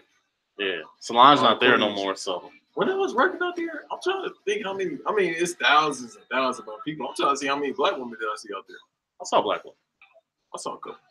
I feel like some of them environments is a little too crazy for us. Like, we still got that. No matter what generation, we like, yeah. What's the numbers? Because it's like we gotta feel safe around a few of us, because we gotta be like, just in case something pop off, I gotta look at you. Yeah. Like, it's K-Dot performing. Hey, K. Yeah. Get over here. I gotta see you run, because if you start running, I'm gonna start running. Yeah. Anyways, K-Dot never jump on stage. Yeah. So, I completely agree with her, because Alexa Bliss. I said what I said about how she looked. Let's cut the shit. All right, now that's just me clowning. Let's get to the real shit. When it comes to defending black people in general, I'm always gonna step up, because we already got to go 20 steps above motherfuckers, and no matter what we do to be great. And that's why it's gonna be to the Kofi talk. Sasha Banks is one of the greatest workers I've ever seen. Hell, I understand what she means, but she would probably feel like, all right, if I gotta drop the title to Charlotte, I don't feel so bad about that, because Charlotte actually is a legit worker. Like, she started out okay, but then from there on, she got fucking way better. So I understand that. She probably wouldn't mind dropping it to Bayley, even though they friends. Still, she probably wouldn't mind that. Becky Lynch. What other Natalya, she'd probably be cool. She probably. Come on, bro. Natalya, bro. That's the bloodline is real. Yeah, the bloodline is real, bro. Like, That's what I'm saying. Genetics is a motherfucker. The bloodline is real. That's just a worker. Like, so somebody like that, somebody that's actually cold, Alexa Bliss ain't cold, bro. I don't know her finish. I don't know her moveset. I don't know her spot she take. I don't know shit about Alexa Bliss. She cool. All right, let me go back. She cool. I barely remember her NXT matches. She was more of a manager for Blake and Murphy. And that's what they try to put her in right now. And they try to do that too because of all them concussions she was having and shit like that. They're like, we don't want to see you to CTE City. Even though she did take that goddamn power bomb for Bayley on the ring apron. Yeah. I said, well, you might be on your way there, sister. So they trying to help that because obviously you don't want somebody to take that. Jokes or not, you don't want anybody to well, this be in a concussion protocol for like the 5th, 6th time. And maybe she don't know how to tuck her head too. I'm not blaming her. But the thing is, I don't really have much smoke for Alexa personally. It's just when you look at Sasha, you're just like, okay, I put over Charlotte. Fine. Whatever. I understand that. I put over Ronda. I get that. I got to put over Alexa? Right. Like, the thing about, like, the most fascinating thing is, like, so when people say, like, Vince will put over any pretty blonde woman. That was a phone call to interrupt. You know, the production value ain't great, but, we try. Fuck that. Hey, listen, I be feeling bad, like, damn, we need to get mics and all that, and eventually we will. Nah, I'll be hearing some podcasts. I'm like, ours ain't that bad. But nah, like. Yeah, because, like, Lacey Evans, like. Yeah, that's like, Lacey Evans. And Becky Lynch. Like, Lacey Evans just been walking down to the ring. Now, all of a sudden, the next thing she's going to get is a program. She can work, though. But not. You can't go straight to the top. With the hottest star in the business? Period. No, you said it right. The hottest star in the business. Right now. We need to talk about that. That's somebody that's moving merch as much as New Day is right now. Yes. Like, she ain't got New Day numbers, but she. No. She on, like, Becky is the star of the industry right now. Absolutely. She's the star, not just of the wrestling community, like WWE. The industry. Absolutely. You know how you know she is the star in the industry? She got all the old heads mad. She calling herself the man. Yeah. And besides that, she be on ESPN and these other shows. And the thing is, one thing I've learned is once you get the old heads mad, you're doing something right. In the rap game, it qualifies at certain times. Yeah. But I'm talking about in the wrestling game. Once you get the old heads right. What aren't the old heads mad? Exactly. We just talked about an old head that need to go home right now. Yeah, it's old heads. Once they mad, you know you're doing something right. So the thing about it was Sasha was just sitting here like, like I had to do this for Ronda. I understand why. I don't mind that because Ronda can actually work. Yeah, Ronda can actually go. She's still a little green, but she could work. That's pretty good for like a year or two. She can go. Like in the WrestleMania match, she had a really good showing. Right, that was her debut match. And I'm talking about this year. She had a really good show. They all showed up. So I think her thing with Alexa Bliss is she don't feel like Alexa, but she's also kind of KRS-One about it. It was like, you don't love this the way I love it, so I don't want to work with you. Oh, I remember that promo. I didn't know that was a shoot. Now it's a shoot. now that you told me they legit don't like each other, now it's a shoot. Yeah, there was that thing where they were doing the Q&A and Sasha said something to her and Alexa turned back and was like, that's why I took your title and all that. And it's just one of these things where it's like. But you know why you took it. I don't even think Sasha should have got mad. Like, dude, we was about to put Mandy Rose over Asuka. We was really about to put Mandy Rose over Asuka. Yeah, that shit would have been super trash. That was really about to happen. The only reason it didn't happen is because people laid out. I don't give a fuck how she looked. Ain't no goddamn way you go over another great. Yeah. Because I swear last year, I was like, man, Asuka might be the MVP before she lost to Charlotte. Or 2017, I should have said. I was like, oh, this is my MVP. Yeah. Like, throughout the whole industry. I don't give a fuck. Yeah. And look how much Asuka cooled off because Jay Lethal always going to be somewhere in there because he got to carry that trash-ass company. But, Yeah, him and the Briscoes, Come to NXT. No. Jay, come on over to SmackDown, bro. Get your win. Come on over. Come to SmackDown. Yeah, but become a legend. That's all I'm gonna say about Sasha potentially quitting. Like, I don't think she should, but I understand. No, she should. Somebody need to talk to her. I understand her reasoning in the sense that she's like, I've never felt like the difference between her and Kofi was like, I never got a shot. And her thing was, I've never been booked as the thing. Like I'm the worker that gets everyone else over. You gotta put everybody else over. I justify everyone's title run. Right. And Bayley's been treated the same way. Right. So, but with Sasha, it's always like, damn, I gotta carry this bitch now. Yeah. And then you gotta make me look like the angry black woman, which they do very often. Remember in NXT, it's called her chicken head. Yeah. Oh, like, y'all trash out there. Y'all call her chicken head. Everybody said that's an 01. Yeah. We left that with Project Pat. We left that with Project Pat. But let's move on to the, Project Pat should be a manager for somebody. Let's move on to the reason Project Pat should be a manager. We all here. Turn it up. The moment is here. We got the power in the palm of my hand. Give us a chance, you know. And when it seems everything's wrong and the pressure is on, that's when it's time to be strong. Just look in the mirror and wipe your face. Step up to the plate. That's Hammer. All right, let's get to the best match of WrestleMania. All the listeners in Oakland, this man said it, not me. You see, I won't smoke with everybody else except for Hammer. I didn't say anything bad about Hammer. You said Hammer did a New Day song. They can't. What's wrong with that? WWE can't pay. They can't pay him. Anyway. All right. Anyway. I'll be going to Oakland. You ain't fucking on my trip.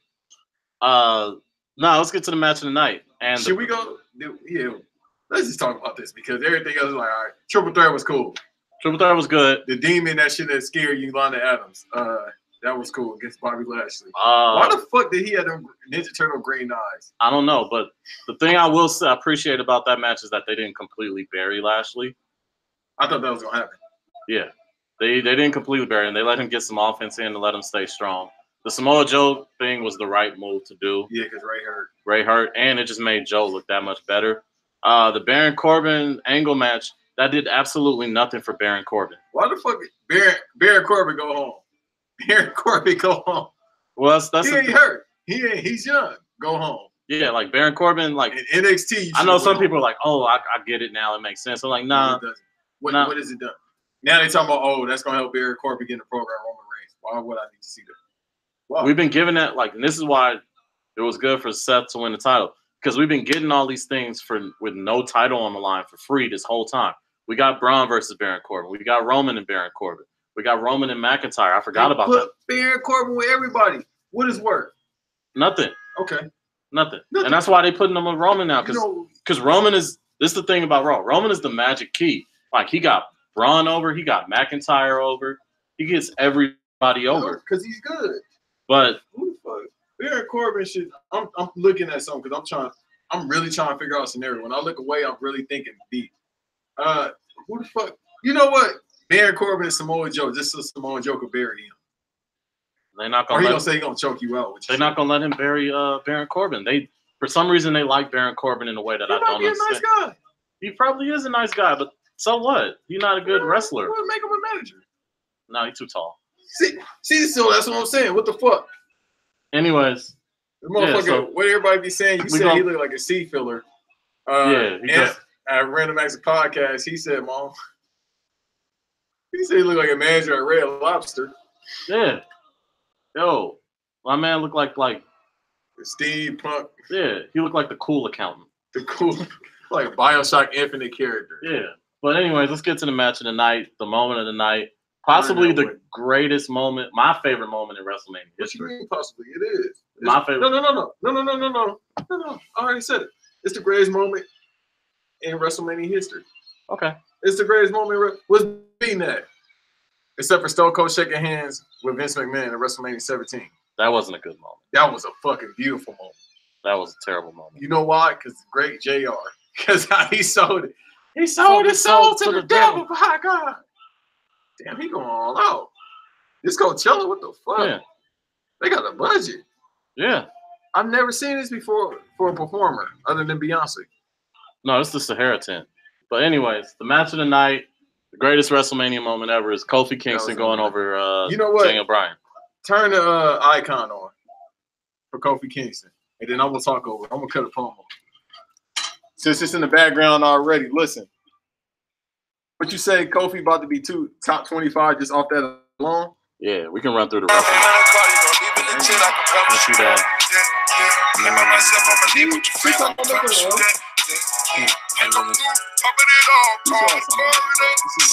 This is a good lead up to Kofi, because Kofi might be the future of nah, he's not the top.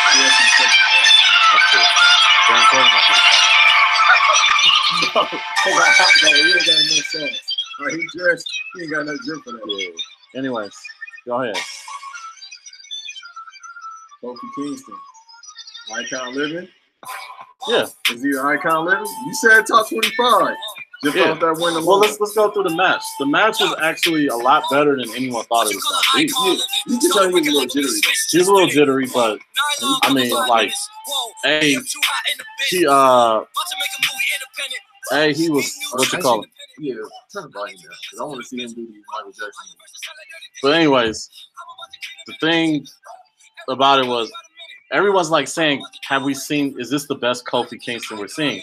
And I don't know if that's the truth, because this is the first time he's got a title match. Right. He's been cold Wait, I thought he had title matches with Randy Orton and they had their program back in the day. No, he's never had a title. He's never had a title match. He never had a single title. He's been in like title matches, but when it's like multiple people, or he's been in ladder matches, like he's been. So this is why I said he's top 25 off the resume alone. Has he been IC champion? Yeah, he's been IC champion. He's the first, and we'll get to that. We'll get to that. So the match was good. He was jittery. Like credit to Daniel Bryan for being just amazing. Daniel Bryan's amazing, and Kofi like completely he was a little jittery at first, but he completely met Daniel Bryan's skill level. Yeah, I think he was jittery because he knew that finish. Yeah, like when you know a moment is coming up, but you don't know how you're gonna feel. That's what probably was like the lead up to. Yeah, this was the first time he's done that. Yeah, it's a main event at WrestleMania. Yeah, like how many black workers should say they've done that? None. He's the only one. Except for Booker T. Booker T won the title at WrestleMania? No. I'm talking about as far as main eventing. Main eventing, besides the Rock and Booker T. Main event. Yeah, but this wasn't the main event, but it was even bigger. This was the moment everybody was waiting for. It's a world title. It's always gonna be. It's like going on last now. It's like Lesnar went on last. This is the thing. This was the moment everybody was waiting for. This is the thing everybody wanted to see. Yeah. No, bruh. We gotta say like the hours leading up to this. Like, yo, black wrestling Twitter was like, we was nervous. I have never been like this before. I think I told you I've never anticipated a WrestleMania like I did this one ever. I've been watching wrestling since 96, 97. I was like, and I've watched numerous WrestleManias. But I'm like, this one had me excited because you like, bro, what are you gonna do? Then when Bolea came out, when Terry came out, you're like, oh god damn. And what other moment happened? We was like, oh yeah.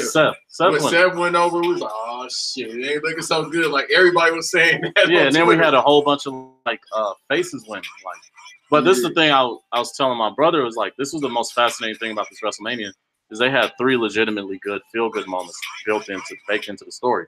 You had Seth Rollins taking the belt off Brock Lesnar. You had Becky Lynch winning. You had Kofi winning. Now, the Seth Rollins one was built from the jump. Yeah. The Becky Kofi ones were organic. Because you know my picks. We had our picks last week. I said Charlotte was going to go over. I thought she was going to go over. I didn't think Charlotte was going over. It was either going to be here or right. You thought Becky was going to really go over? Yes. Bruh. That's what I'm saying. Maybe Cocaine Dance would have took over. And we're like, nah, fuck that. This do-rag dance. No, do-rag, it was tight. On Sunday, that shit was tight as a motherfucker. Yeah. And it was probably blue suede. Yeah, he's playing Chief Rocka and Lords of the Underground and all that shit. Like, do-rag Vince showed the fuck out Sunday. In a way, I don't know Vince, how many meetings he had. They might have put some Jordan 1s on Vince. No, a couple people got in his ear like, bro, you might want to do all this. Yeah. Like, you gonna tell me off his, like, kind-heartedness? He was like, you know what? I'm gonna put all faces on. Or maybe he did. Maybe do-rag Vince is like in a movie. You know what? Usually I always give people, I never give people what they want. You know what? Fuck it. Let's just do it. Yeah, let him have it. And because he was more focused on XFL, he like, you know, I need to get this money up. Oh, shit. Maybe that's the reason why. He's like, no, I need to get this first money up. This XFL kind of hit. Well, it's also that, and Triple H probably just had a bigger hand. But I can see that. The big thing, the big takeaway from it. What if Triple H was behind all this with Kofi? Maybe. We know about Becky. He definitely has some insight about that, if not all. Well, I mean, the thing about the New Day is, like I told you, if anything, this is a thank you because they have sold the merch. They're the ambassadors for WWE. They're the ones. They've been successfully been able to do what John Cena has not, which is to be able to be kid friendly but still be taken serious. Yeah, and John don't mind it. Yeah, John seems like a good dude. He shout out to everybody. Yeah, but so the Kofi thing, like, yo, I think I've watched it back at least 2 or 3 times just to see if it was real. I haven't yet. I haven't watched anything from this past WrestleMania weekend. I am, but it's still like it hasn't really soaked in yet, man. It's like, not to down it. It's the Nip thing. That shit still hasn't soaked in. D Wade retired this week, and it's probably just because life moving so fast for me. Like, I'm always doing shit. It really hasn't soaked in. And I like that, though, because it's going to be one of those moments where everything going to hit me at once. And it's like, God damn. Like, damn, that shit really just happened. Yeah, that was and it's the early part of the year. It's really going to be like all these moments I just mentioned is going to happen. The Kofi thing is still like, the moment it happened, that shit, that's what I'm saying. It's one of them things where I'm like, bro, if we eventually have kids, it's going to be like, bro, this shit was itchy. Like you can't copy that ever. I don't care. You can't copy that ever again. Yeah, and this is why I told you. We really didn't know. We was like, oh, shit. He probably, because everything was like, oh, all these faces going over fuck. Yeah. When he hit that goddamn Thunder. Trouble in Paradise. Yeah, when he hit the Trouble in Paradise finish. And he got the 3, I was like. That shit's like the Matrix. Yeah. I was like, yes, let him win on the Trouble in Paradise. Don't let him win on a roll-up. Let him win on his finisher. Yeah. Build up his finisher to be the thing. And once again, shout out to Daniel, because he really, like, you could tell he probably told him, like, hey, bro, don't be nervous and slow down. Well, that's also someone who probably was like, no, he has to go over, because if I go over, it's going to bring me the wrong type of heat. Yeah. No, you were actually right, because I think you told me, or I read somewhere that Daniel was, like, very adamant about, like, you told me. He was very adamant about Kofi, like, being, like, over. Well, this is the most fascinating thing. Thing you got to think about New Day too is with the Up Up Down Down show, they're the locker room guys. Yeah, like I keep forgetting about that. Like they bring everybody like playing video games. Yeah, they bring the Usos. Brings all coaches together. Video games. They kick it with the Usos. They kick it with Rusev. They kick it with Shelton. This is cousins. Yeah, but Seth is always in there. The Miz is always in there. Alexa Bliss in there. They playing Dungeons and Dragons with them. Yeah, fucking Sasha, Adam Cole. That's what I'm saying. Like, I always think, like, man, Randy Orton is probably MAGA, but it just seems like he hate everybody. He was on Up, Down, Down talking about Call of Duty. Yeah. You sitting there. Shinsuke, and it's a language barrier between Samoa Shinsuke Joe. and Asuka. And, long distance cousin, because he was at Wale Mania. Yeah, he was going in on his whole. In his heart. I'm like, wait a minute. Yeah, he was going in on his whole bag. Yeah. I'm like, we all fuck with Ho, but he felt that shit in his heart. He was like an old head. He similar to the letters, no one could do it. He had the hand gesture. I'm like, yeah, he was Joe felt this and this song. He wanted the crowd like, nah, y'all got to rock with this. Y'all got to really rock with this. But yeah, and that's when his career first took off. Like when the Black Album came out, I think that's when he was with TNA. So that probably held a special place in his heart. Probably. But that's the thing that really, I wish we could have been there while they made me. I heard that shit was legit. Yeah. But it was a thing. It was also the thing, like, yo, you had people crying, and it was like real emotions. Yeah, no, Twitter, bro. It was Black Twitter. We was out there, bro. Yeah. No, not even just Black Twitter. It was other cultures. Like, oh no, we out there. Yeah, no, that was the thing. Like, it meant something different to Black people, but like, and it was everybody was behind them. You had Mark Henry coming out talking, praising them. You had Booker T out there praising them. You had MVP out there praising them. Oh no, MVP was crying. MVP and Shane MVP Gasper. did 9 years and he was crying. Yeah, it was out here crying to see it because it's not just that old heads always trying to look for something to cry for. Yeah, but it's not just that like Black people, like no Black person has ever won the title at WrestleMania. Ever. The main title, it's never happened. Right. So the fact that it was like, yo, this was the moment, this was the synergy where it's like, this is what you do, this is it. And the best part is you can't break up the New Day. They going to. You can't. They're the merch seller. WWE is in this interesting place where they're just as much of a marketing thing as they are a entertainment brand. Oh no, that's clear. They got how much was the deal for Fox? Like $5 billion. Yeah, they constantly selling. So why would you get rid? Like at this point, why would you like? You think they deal crazy? They got $1 billion some dollars for a TV deal, and people be talking about wrestling. They got $1 billion deal from Fox. Apparently, somebody buying some shit. Yeah, like our mutual friend was in here the other day asking like, "Oh, who's the big stars in wrestling?" I was like, "You gotta watch it." He was like, "Well, it's not like them." I was like, "Wrestling is more popular than it's ever been." He was like, "Damn, he actually." That's what I'm saying. I told you this the he was like, WrestleMania, but he wasn't paying attention. He was like, he was like, "I don't see anybody that's a star." I was like, "Dude, they just got $1 billion deal for a show, multi-billion." Yeah, I was like, so like I think they're trying to get NXT on Fox. He was like, "Yeah," but I was like, no. When have they ever gotten $1 billion for? They've never gotten close to this amount of money for a thing. No, because they've been on USA for 20 some odd years, and then they was on the Sci-Fi Network for a minute with SmackDown, and then they got the WWE Network. So to go to Fox, who just sold all their shit to Disney, to give them some billion, like what does that tell you? And then they see the marketing aspect with it because you're right, pro wrestling is way more popular now than it was in the 80s. And this is why you can't break up the New Day. You're gonna have Fox. It's gonna be way more odds. You need a fun group there. Yeah, and then they probably looking for, and that's why they probably brought up Mustafa as well, just because he's good enough to be on the main roster. But they need diversity as well. They need diversity as a Muslim guy, but it's not like Jinder Mahal where it's like this.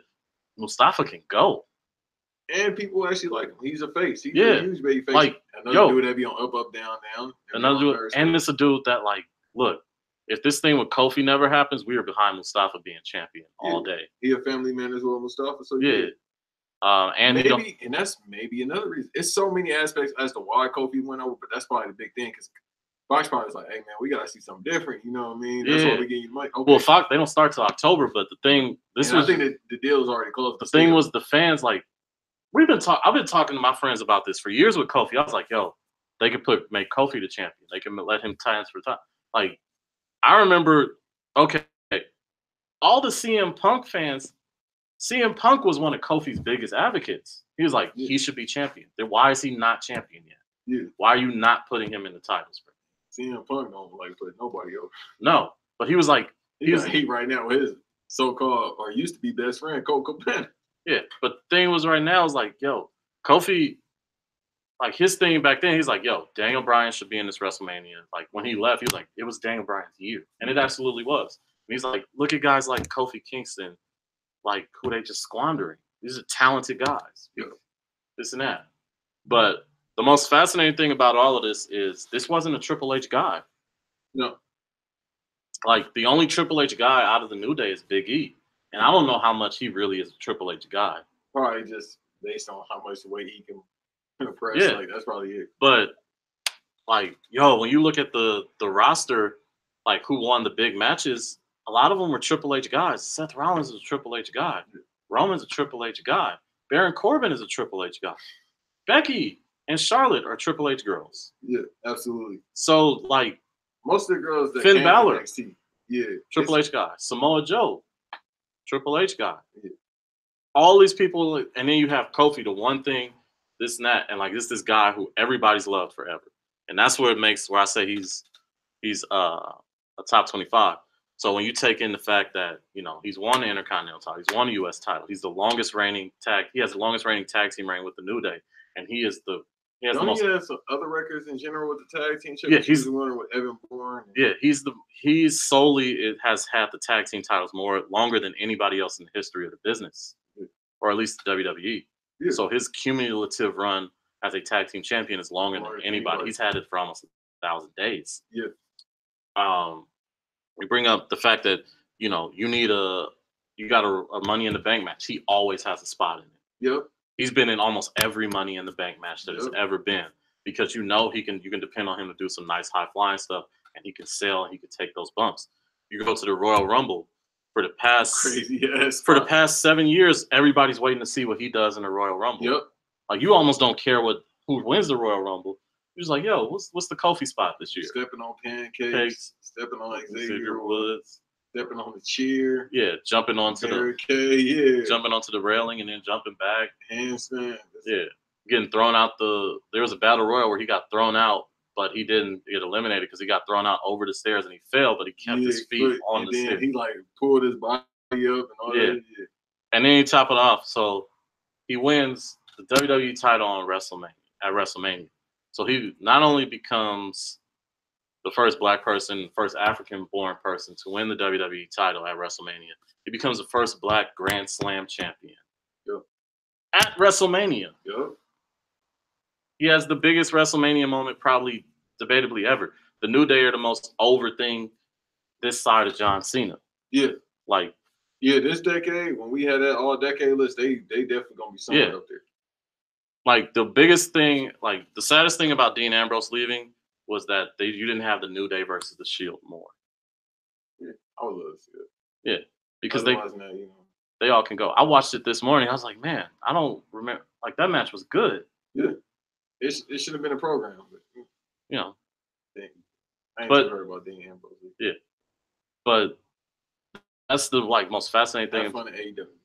Well, that's the thing about Kofi was, like, it's just like everybody was just sitting there like, yeah, this can happen, and I'm totally here for it. Like, not just like, yeah, I'm okay with it, but like, no, turn that shit up. Turn that shit up. Right. And now, like, we think about this is like, could he drop the belt next month? Maybe, but I'd at least like to see him hold it till SummerSlam. And that's what everybody was saying. It was like, damn, if he would have dropped it to Seth Rollins on Monday, he was like, damn, it was good while it lasted. Yeah. Like, you can't take the moment away from us. That shit had me wrong. Everybody's like, too much dip. How much dip do we got on the chip right now? Talking about unifying the titles. They ain't never unifying the titles. You don't think that? No. They got SmackDown. They got to have a main title on each show. That's what I'm thinking about. But are they trying to merge the brands? Nah, I don't think they're doing that. Why they did the women's title then? Because the women's division is thinner than the men's division. But yeah, the Superstar shakeup is next week too. Yeah, but that's really it. Like, yo, like it. Is that the dude, Mark Morrison? No, that's Return to Mac. It's Anderson .Paak. Oh, that's what somebody just told me. But I'm thinking about that Ventura album right now. Yeah, that's all I'm thinking. But yo, we really went in on wrestling this week. I'm really. Oh, this is the wrestling episode. I already got the title on my head and everything. Yeah. This is Do-Rag Vince. Wait, this is Do-Rag Vince episode. Do-Rag Vince and the New Day got the biggest moment. And, yo, like, MVP is Kofi, but MVP is also Xavier Woods. Because Xavier Woods was one of the biggest advocates, like, yo, he should be the champion. Nah, you know that man was crying. He been crying for 2 days. He was crying for like 3 days. Yeah. Like, that was a real emotion. Him, Big E was crying. Yeah, when you take the splits, though, he wild for them splits. Yeah, man. They had some tore the meniscus. Them splits, though, I said, that came out of nowhere. He tore the meniscus on the splash. Yo, the kids is in the ring, yo. Yeah, it's just like, he out there doing the splits. It was just like, yo, someone call Megan Stallion and put him in the video right now. You say that name around him, he might lose. Yeah, that's a nasty man. Yeah, he is a nasty. He's a Florida man. He is definitely. I'll never get over what that man did to that burrito. He didn't have to do that shit. No, he didn't. It was like, okay. Did he take that video down? I don't know if he took it down. He might have to take it down. Yeah, bro. Triple H might have called him and was like, hey, man, Vince ain't seen it. But Vince see it, he'll probably be cool with it. Now, Vince will probably be cool with it. Yeah, he was like, can we get him to do that on the show? No, easily. Yeah, because it's a few adult film stars that follow Big E, and it's just like, what? Yes. Oh, Freak Man, yeah, that's you. But they follow a few WWE superstars. Like, they might just be avid wrestling fans. But you don't want Big E on the road. You don't want Big E to be hitting that DMs when he touched down. Like, oh yeah, I'm in. No, they be on the road. That's what I'm saying. I'm in LA. You in the Valley? Where? How much traffic is it right now? Did you do a scene today? Oh, your schedule cleared. Okay, I'm gonna come through. Yeah, I'll leave that alone. I'm gonna come through. Yo, I think that stereotype is true about the Valley. Yes. Okay, I'm gonna tell you why. Why? Because you know what company I work for. I ain't gonna say which company. I picked somebody up earlier. They was in a big ass house, and where I dropped them off at, I don't think you can afford that house just working at a barbershop. Oh. Yeah. House on the hill in the Valley. Did it have a lot of colorful furniture inside? No, it was just clean as a motherfucker. And you can see through the door. Yep. And I dropped her off at a barbershop. I'm like, yep. She was bad. Smelled good, too. Yeah, she just took a shower. You don't think she put that kiwi strawberry on after doing that? The sinful? The sinful? No. I mean, you know, Hey, we need to stop talking about sin like it's a bad word. Everything we do and we love. We really having an old head talk right now. You know that, right? We got drums, live drums in the background, and niggas singing. Yeah. What's up, you know, man, motherfuckers. Yeah. I gotta look at that. I don't know who he's following. I gotta look at that now. I'm very interested. Yeah, man. It's a few adult film stars that follow wrestlers because when they be posting these gym things. Hey. We really turn old and niggas start dancing, looking out the window and shit. I love. Yeah, I'm gonna have to watch all this. Free nationals. Yeah, I want to see him work with knowledge again. That's the episode right there. Should we cut it at this? Yeah. Hey, y'all go listen to Ventura. Like track 3. Listen to that shit about 10 times over. There. And I can do anything but move backwards. This as well. This is episode 32. Rest in peace, Nipsey. Oh yeah, always. Rest in peace, Nipsey. Kodak Black, go fuck yourself. AEW, go fuck yourself as well. Just because I feel like saying it. Big Cass, go fuck yourself. Enzo, go fuck yourself. You saw I saw you, nigga. I shook your hand. And what you do? Culture Vulture. I want them Jordans too.